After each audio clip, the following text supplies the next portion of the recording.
गोफवा कटवाइले हो। हमारा कवन राम घरे जगी भई गोफवा कटवाइले हो। गोफा कटवाइया न जगिया करई तुहरा बेदिया के हाल करी है हो। गोफा कटवाई है जने हुआ कर तहरे बेदिया के हाल करी है हो।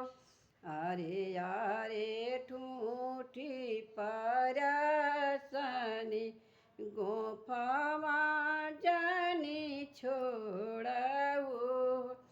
अरे यारे ठूठी परसनी गोफवा जानी छोड़ऊ। हमारा कवन चाचा घर जगी भई गोफवा कटवाइले हो।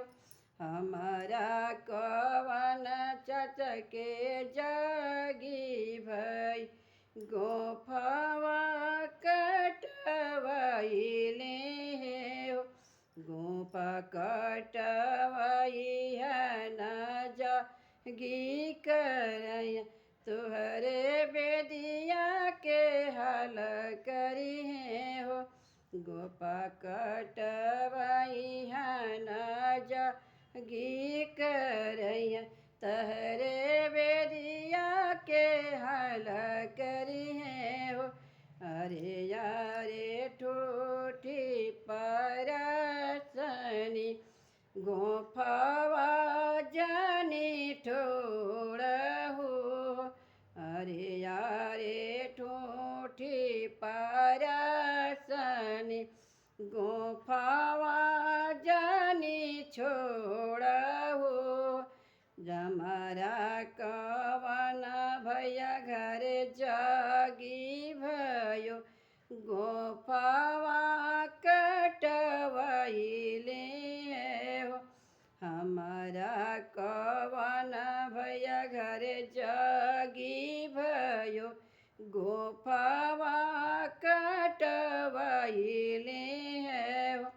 गोफा कटवाई न जगिया कर तहरे बेदिया के हाल करी है हो। गोफा कटवाई न जगिया करई तहरे बेदिया के हाल करी है हो। अरे यारे ठूठी परसनी गोफवा जानी छोड़हु। हमारा कवन जीजा घर जगी भयो गोफवा कटवाइले हो। हमारा कवन बाबा घर जगी भयो गोफवा कटवाइले हो। हमारा कवन जीजा घर जगी भयो गोफवा कटवाइले हो। गोफा कटवाई हन जने हुआ करई तहरे बेदिया के हाल करी है हो। तोरे बेदिया के हाल करी है हो।